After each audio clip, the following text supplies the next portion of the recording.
आज की कहानी सुनाऊं एक पत्रकार की, उसकी मौत की, मिस्ट्री की और करप्शन की। एक पत्रकार की जिंदगी की कि कैसे उसकी जिंदगी खतरों से घिरी होती है और खासतौर पर छोटी जगहों पर कैसे उनका जीना मुश्किल होता है, कैसे उन्हें उतने पैसे नहीं मिलते, आर्थिक मदद नहीं मिलती, कोई और सहूलियत नहीं मिलती, फिर भी सच्चे और ईमानदार पत्रकार कैसे रिपोर्टिंग करते हैं। वो कहानी सुनाऊं उससे पहले एक अफसोसनाक कहानी शॉर्ट में आपको बताता हूं, इसलिए कि ये कल का ही वाकया है। अभी अतुल बेंगलुरु वाला आपको याद होगा, जिसने 1 घंटा 21 मिनट और शायद 46 सेकंड का वीडियो बनाया था अपनी मौत से पहले। हम लोगों से के जहन से अभी वो वीडियो गया नहीं है कि वैसा ही एक वीडियो नागपुर से आया कल। एक हस्बैंड वाइफ, दोनों क्रिश्चियन, नागपुर में रहा करते थे। 26 साल पहले दोनों की शादी हुई।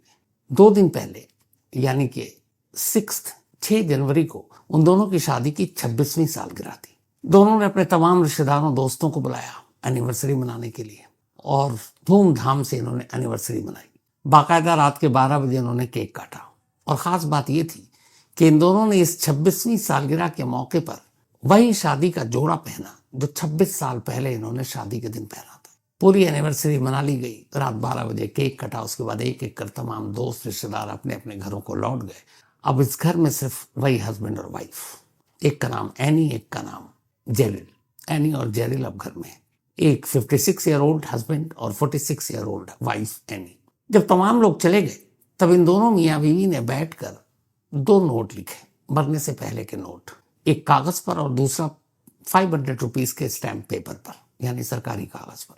और इसके बाद ये लिखने के बाद बीवी जो है वो एक वीडियो रिकॉर्ड करती है और हस्बैंड शायद पीछे खड़ा है, हस्बैंड कहीं फ्रेम में नहीं है। ये आखिरी वीडियो था एनी का। वीडियो रिकॉर्ड करने के बाद वो उसको अपने व्हाट्सएप के स्टेटस पर अपलोड कर देती है। जब अपलोड करती है तब उस वक्त था सुबह 5:47 और ट्यूसडे का दिन यानी कल का। उस स्टेटस को सुबह करीब 7-8 बजे के दरमियान एनी की एक रिलेटिव देखती है। वो लड़की थी। वो देखकर थोड़ी घबराती है कि ये क्या है। वो अपनी मदर को बताती है, मदर बाकी रिश्तेदारों को बताते हैं और सभी रिश्तेदारों के पास वो व्हाट्सएप पे स्टेटस उसका दिखा, वो वीडियो देखी। अब दोनों मियाँ बीवी को फ़ोन करना शुरू किया गया। दोनों के फ़ोन बंद। सुबह के 10 बजे कुछ नज़दीकी रिश्तेदार घर पहुंचते हैं, दरवाज़ा खुला था। जब वो अंदर गए तो एक कमरे में एनी की लाश थी, बिस्तर पर पड़ी हुई। लाश को करीने से लिटाया गया था, वही जिस्म पर दुल्हन का लिबास, सफ़ेद कपड़ा, क्योंकि क्रिश्चियन में शादी के दौरान सफ़ेद जोड़े पहनते हैं। तो वो सफ़ेद जोड़े में एनी की लाश बिस्तर पर और लाश के ऊपर, उस जोड़े के ऊपर करीने से फूल रखा हुआ था। इसके बाद ढूंढा जाता है जेरिल को। बाथरूम में जेरिल की लाश फंदे से लटक रही थी। वो भी दूल्हे के लिबास में था, वही सूट में, कोट पैंट टाई।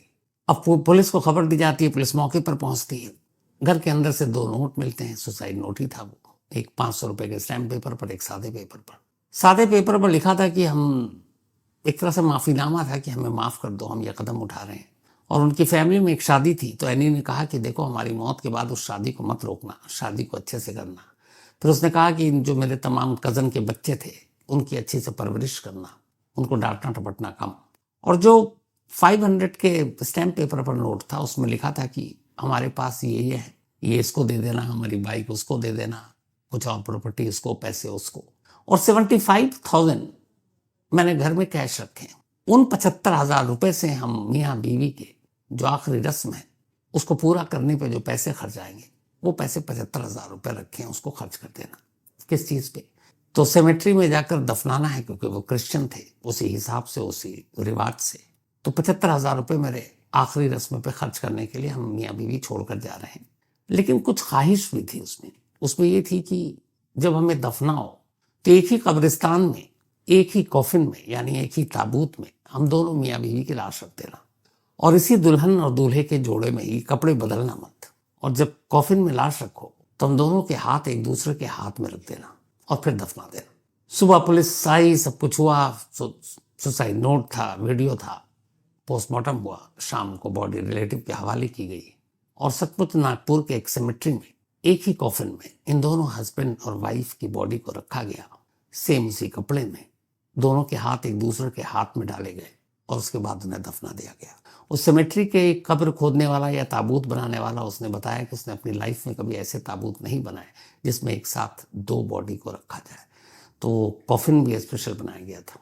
अब शुरुआती जांच के हिसाब से इन दोनों की शादी को 26 साल हो गए थे और इन 26 सालों में एक ही सोनापन था, वो ये कि ये माँ बाप नहीं बन पाए थे और हमेशा अक्सर अपने रिश्तेदारों दोस्तों से इस बात का वो मलाल व्यक्त करते कि हम बे औलाद हैं। एक वो, दूसरा जो जेरिल था वो एक शेफ था, बड़े बड़े होटलों में काम कर चुका था, लेकिन कोरोना ने उसकी नौकरी छीन ली। उसके बाद से वो बेरोजगार हो गया, तो थोड़ी माली हालत भी ठीक नहीं थी। लेकिन एग्जैक्ट रीज़न क्या था ये कहीं नोट में नहीं लिखा, बाकी सारी चीज़ें लिखी। तो ये एक अजीब कहानी कि 26वीं सालगिरह एनिवर्सरी, दूल्हा दुल्हन का लिबास जो 26 साल पहले पहना था उसको सहेज कर रखा। और ये फिर जो पुलिस की जांच में आई कि पहले एनी की मौत हुई, एनी की मर्जी से उसके हस्बैंड ने उसके लिए फंदा तैयार किया। जब वो मर गई तो उसकी लाश को उतारा, बेड पर लेटाया, फिर उसके ऊपर फूल रखा और फिर उसके बाद वो उसी का स्कार्फ लेकर किचन में जाता है और किचन में उसी स्कार्फ से झुक जाता है। एक्सीडेंटल डेथ का मामला दर्ज किया है पुलिस ने। कोई फॉल प्ले अभी तक पुलिस को नजर नहीं आई और शायद इसमें कुछ आगे निकले भी नहीं। तो ये थी नागपुर की वो अफसोसनाक कहानी जिसने अतुल की कहानी के बाद एक दूसरी बार जहन पर दस्तक दी। अब आते हैं आज की कहानी के ऊपर। हम जर्नलिस्ट लोग जो काम करते हैं इसमें बहुत कुछ है। हम चूंकि देश की राजधानी दिल्ली में बैठे हैं, बड़े चैनल में हम लोग काम करते हैं, हमें बहुत सारी सहूलियत, बहुत सारे फायदे मिलते हैं, अच्छी सैलरी मिलती है। हम कहीं शूट पर जाते हैं, हमें 5 स्टार होटल में ठहराया जाता है, हमें गाड़ियाँ मिलती हैं, हम देश विदेश ट्रैवल करते हैं, फ्लाइट में जाते हैं, मतलब कहीं से कोई कमी नहीं है। लेकिन जो छोटे मोटे जगहों पे काम करते हैं, जैसे एक होता है रिपोर्टर, जर्नलिस्ट तो सभी होते हैं, छोटी मोटी जगहों पर अक्सर एक शब्द है स्ट्रिंगर। स्ट्रिंगर का मतलब ये कि आप उस कंपनी के फुल फ्लेज एम्प्लॉय नहीं हैं, आपको पर स्टोरी के हिसाब से पैसे दिए जाएंगे और उनके पास कोई सहूलियत नहीं। ट्रैवल भी करना है तो उसी किलोमीटर को नाप कर पैसे मिलेंगे, पेट्रोल के भी पैसे मिलेंगे कि नहीं इसकी भी गारंटी नहीं है। कुछ खतरा हो तो कोई सुरक्षा नहीं है, कोई इंश्योरेंस नहीं है, कोई बीमा नहीं है, जैसे हम लोगों के लिए इंश्योरेंस भी है। और फिर भी वो लोग काम करते हैं और ये छोटे छोटे जगहों पे कई जो एक तो छोटा बड़ा कुछ होता नहीं है, लेकिन फिर भी लोग जो कहते हैं ये जो छोटी छोटी जगहों के जर्नलिस्ट होते हैं, कई बार ये वो काम कर जाते हैं जो बड़े बड़े दिक्कत जर्नलिस्ट नहीं करते, शायद मैं नहीं कर पाऊँ। ऐसी एक जुझारू, जाबाज, ईमानदार, निडर जर्नलिस्ट की कहानी है ये। एक ऐसे जर्नलिस्ट की कहानी जिसकी मौत पर कई सवाल उठ रहे हैं। ये बात है, इस कहानी की शुरुआत करूं उससे पहले एक इसी कहानी से जुड़ी हुई चीज से आपको सिर्फ इसकी शुरुआत करते हैं। 3 अप्रैल 2024 की बात है। छत्तीसगढ़ में एक जगह है बीजापुर। बीजापुर के आसपास पूरा नक्सल प्रभावित एरिया है। इसी बीजापुर में नक्सलियों और पुलिस सीआरपीएफ बल के उनके बीच में मुठभेड़ होती है। सीआरपीएफ की एक खास बटालियन है कमांडो की, जिसका नाम है commando battalion for resolute action, short में कोबरा। तो इन्हें पता चला कि यहाँ पे कुछ नक्सली और उनके कैंप हैं बीजापुर में। सीआरपीएफ ने वहां धावा बोला। अब नक्सलियों और सीआरपीएफ के बीच मुकाबला हो रहा था। हमारे सीआरपीएफ के 22 जवान शहीद हो गए और उन्हीं में से एक कमांडो जिनका नाम राकेश्वर सिंह मनहास था, उन्हें नक्सलियों ने बंधक बना लिया। 22 जवान शहीद हो चुके हैं और 23वां नक्सलियों के अब कब्जे में है। और नक्सलियों के कब्जे का मतलब आप शायद वैसे नहीं समझ पाएंगे। जिस तरीके से नक्सली अपने बंधकों को मारते हैं, टॉर्चर करते हैं, जिस बेदर्दी के साथ, उनके अंग छत विछत, मतलब बताया नहीं जा सकता। तो अब डर यही कि उस 23वें के साथ क्या होगा। सीआरपीएफ, लोकल पुलिस, मुखबिर सब लग गए इस कोशिश में कि किसी तरीके से उसे बचाया जाए। कोई चीज काम नहीं आई। तभी लोकल पुलिस को याद आया कि एक लोकल जर्नलिस्ट जो बड़े बड़े चैनलों में बतौर स्ट्रिंगर फ्रीलांसर काम करता है और उसका नाम है मुकेश चंद्राकर। मुकेश चंद्राकर क्यों याद आया लोकल पुलिस को? क्योंकि उन्हें पता था कि मुकेश चंद्राकर वो जर्नलिस्ट है जो नक्सलियों के बीच अपनी पैठ रखता है। वो अपनी ईमानदारी से रिपोर्टिंग करता है, नक्सलियों की बात भी रखता है, उनके डिमांड भी रखता है और वो उन चुनिंदा जर्नलिस्ट में है जो जंगलों में जाकर अपनी जान जोखिम में डालकर नक्सलियों के बीच उनसे बात करता है, उनके इंटरव्यू करता है। और नक्सल भी और नक्सली भी कई बार उसे एक तरह से मीडिएटर बनाता। तब लोकल पुलिस ने बताया सीआरपीएफ को कि एक बंदा है जो शायद इस बारे में कुछ मदद कर सके उस 23वें सीआरपीएफ के जवान और कमांडो को छुड़ाने में। मुकेश चंद्राकर तक ये खबर पहुंची। वो उस जंगल में गया बीजापुर के, जहां हर कदम पे पता नहीं कहीं आईडी है, कहीं सांप है, बिच्छू है, लैंड माइन्स है। लेकिन वो गया, उसने बातचीत की और 3 अप्रैल को वो किडनैप हुआ था। 10 अप्रैल 2024 को मुकेश चंद्राकर की वजह से नक्सलियों ने सीआरपीएफ के उस कमांडो राकेश्वर सिंह मनहास को छोड़ दिया। बाकायदा तब वहां की पुलिस और खुद सीआरपीएफ ने इस बात को बताया कि उस जवान की रिहाई में मुकेश चंद्राकर का सबसे बड़ा रोल था। ये था मुकेश चंद्राकर, नक्सल प्रभावित इलाकों में काम करने वाला, रिपोर्टिंग करने वाला, जो अपने आप में किसी चैलेंज से कम नहीं है। ये वैसे ही है कि जैसे आप किसी टेररिस्ट के गढ़ में जाकर रिपोर्टिंग कर रहे हैं, ये किसी वॉर जोन में आप जाकर रिपोर्टिंग कर रहे हैं। और यहाँ तो उसका घर था चारों तरफ नक्सली। और मुकेश चंद्राकर की तो कहानी ये है कि जिस गांव में ये रहता था वहाँ बस्तर और बीजापुर के पास वो पूरा नक्सल प्रभावित, नक्सली हमला करते थे, गांव का गांव खाली हो चुका था। बचपन में ही माँ बाप गुजर गए थे, एक बड़े भाई भी जर्नलिस्ट। बड़े भाई को देखकर मुकेश को लगा कि मुझे भी पत्रकार बनना है। उन्होंने उसे माइक पकड़ना सिखाया, उन्होंने उसे बोलना सिखाया, लिखना सिखाया, रिपोर्टिंग सिखाई। मैं इस कहानी को आगे बढ़ाऊं, मैं सिर्फ चाहता हूं कि उस बड़े भाई जिसने मुकेश को सब कुछ सिखाया, जब मुकेश की लाश बाहर आई, वो भाई किस तरीके से क्या कह रहा है एक बार आप सुन लेंगे तो इस कहानी की गंभीरता का आप बखूबी एहसास कर सकते हैं उसको। तो उसके भाई की, इस मुकेश के बड़े भाई की इस बात को सुनिए।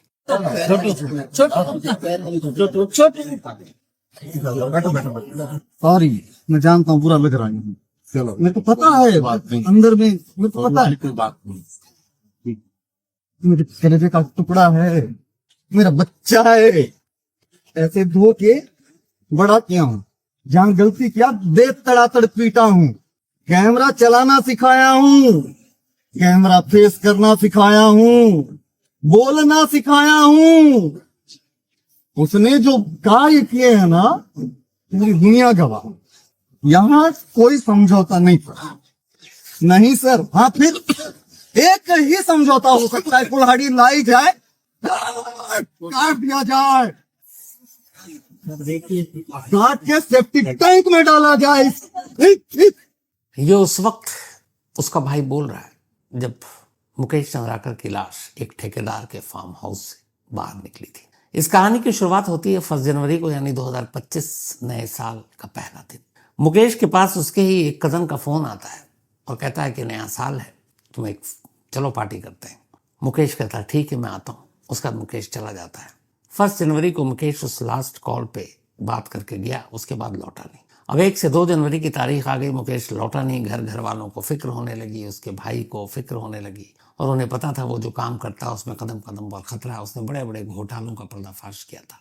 तो जब 1 जनवरी को लौटा नहीं तो 2 जनवरी को उसके भाई ने पुलिस स्टेशन में जाकर रिपोर्ट लिखा दी। पुलिस स्टेशन में रिपोर्ट लिखाई और कहा कि उसे ढूंढा जाए। अब पुलिस ने रिपोर्ट दर्ज कर ली और अपने तरीके से कार्रवाई कर रही है, लेकिन पुलिस से ज्यादा काम तो उस इलाके के रिपोर्टर ने किया, क्योंकि उन सबका चहेता था मुकेश चंद्राकर। उन्होंने खुद ही मुकेश के मोबाइल के लास्ट लोकेशन और उसके कहाँ पे किससे बात हुई ढूंढना शुरू कर दिया। और तभी उन्हें पता चला कि जो मुकेश के मोबाइल का लास्ट लोकेशन था वो बीजापुर में ही चट्टान पारा इलाके का दिखाई दे रहा था। सारे रिपोर्टर पुलिस के पास पहुंचे। रिपोर्टर पुलिस के बीच में थोड़ी सी गहरी दोस्ती भी होती है, मैं बखूबी जानता हूं मैं। तो सब गए, उन्होंने कहा कि सर चट्टान पारा में लोकेशन दिखा रहा है, आप प्लीज बाकी जगह ढूंढने के बजाय एक बार वहीं चलते हैं। अब पुलिस की टीम पहुंची, रिपोर्टर भी साथ में पहुंच गए। चट्टान पारा में जब गए तो वहां इतना बड़ा एरिया कहाँ, लेकिन चट्टान पारा में एक चीज देखकर हर एक रिपोर्टर की थोड़े से मतलब दिमाग घूमा, क्योंकि उस चट्टान पारा में सुरेश चंद्राकर नाम के एक ठेकेदार का फार्म हाउस था। सुरेश चंद्राकर रिश्ते में मुकेश का रिश्तेदार ही लगता था, शायद चाचा। अब वहां गया और वो फार्म हाउस और लास्ट लोकेशन उसी इलाके का और लगभग वहीं का। अब सब हर एक का माथा ठनका, क्योंकि हर एक को पता था कि मुकेश और सुरेश के बीच में रिश्ते अच्छे नहीं है। और उसकी वजह यह है कि इसी इलाके में कुछ वक्त पहले 52 किलोमीटर लंबी सड़क बनाने के लिए 120 करोड़ 120 करोड़ रुपए का एक प्रोजेक्ट, एक ठेका सुरेश को मिला था, क्योंकि वो सरकारी ठेकेदार था। लेकिन वो 52 किलोमीटर की सड़क जो है 120 करोड़ में जो बननी थी, उसमें घोटाला। सड़क के नाम पर क्या मटेरियल, क्या कुछ पता नहीं, मतलब जगह जगह पे गड्ढे ही गड्ढे। कागज पर तो सड़क है लेकिन असल में सड़क नहीं है। मुकेश ने रिश्ते की परवाह ना करते हुए उस पूरी सड़क की सही तस्वीर पूरे छत्तीसगढ़ को दिखा दी, कैमरे में रिकॉर्ड किया, जाकर स्पॉट पे शूट किया। छत्तीसगढ़ गवर्नमेंट तक भी ये बात पहुंची। उसके बाद इंक्वायरी बैठा दी गई। अब इस इंक्वायरी का मतलब था कि इस ठेकेदार को ब्लैकलिस्ट होना जरूरी था। अब ये बात 120 करोड़ के ठेके का, जिसके पास ठेका हो, उसके लिए तो गुस्सा दिलाएगा। और ये खबर सबको पता थी कि सुरेश को जो 120 करोड़ का ठेका मिला, उसकी सड़क की हालत की सच्चाई मुकेश ने अपनी रिपोर्टिंग में दिखा दी। और इत्तेफाक से उसके फोन का आखिरी लोकेशन उसी जगह पर जहां पर सुरेश का फार्म हाउस। रिपोर्टर ने पुलिस से कहा कि सर फार्म हाउस के अंदर चलते हैं, चल के वहीं देखते हैं, शायद वहां से कुछ सच मिले। पुलिस की टीम अंदर जाती है। अंदर जाकर हर तरफ देखती है, ऐसा कुछ दिखाई नहीं देता। तभी कुछ रिपोर्टर की नजर उस फार्म हाउस में एक बैडमिंटन कोर्ट बना था। उस बैडमिंटन कोर्ट के बराबर में एक सेप्टिक टैंक था। उन्होंने देखा कि उस सेप्टिक टैंक के इर्द गिर्द कुछ नया नया कंस्ट्रक्शन हुआ है, कुछ सीमेंट और बिल्कुल ताजा। अब वहां सेप्टिक टैंक बिल्कुल सही सलामत, सब कुछ अच्छा, तो ये नया क्यों? दूसरा, सब रिपोर्टर जर्नलिस्ट हैं, आजकल बहुत सारी खबरें आती हैं, कहीं लाश सेप्टिक टैंक में डाल दिया, कहीं जमीन में दफना दिया, ऊपर से जो प्लास्टर कर दिया। तो उन्हें थोड़ा अटपटा लगा कि पूरा फार्म हाउस तो अपनी जगह ठीक है, ये बिल्कुल नया ताजा सेप्टिक टैंक के पास सीमेंटेड क्यों? सबने अपनी जो उनका शक था पुलिस वालों से जताया। पुलिस को भी ये बात अजीब लगी। पुलिस ने तय किया कि ठीक है, इसकी खुदाई करते हैं। अब उसकी पूरी खुदाई की गई लाइव कैमरे पर। जब खुदाई की गई, उसके बाद सेप्टिक टैंक के अंदर एक लाश निकली। वो लाश किसी और की नहीं, मुकेश चंद्राकर की। लाश की जो हालत थी उसे देखकर रोंगटे खड़े हो गए। जिस्म का ऐसा कोई हिस्सा नहीं जिस पर जख्म ना हो। तेज धार हथियार से काटे गए, पता नहीं लीवर से लेकर किडनी से लेकर हर चीज कटा-फटा। मतलब जितनी बेदर्दी से किसी को मारा जा सकता है, शायद उसी तरीके से मारा गया। अब जब लाश बाहर आई तो फार्म हाउस के मालिक को ढूंढा गया। पता चला सुरेश तो है नहीं।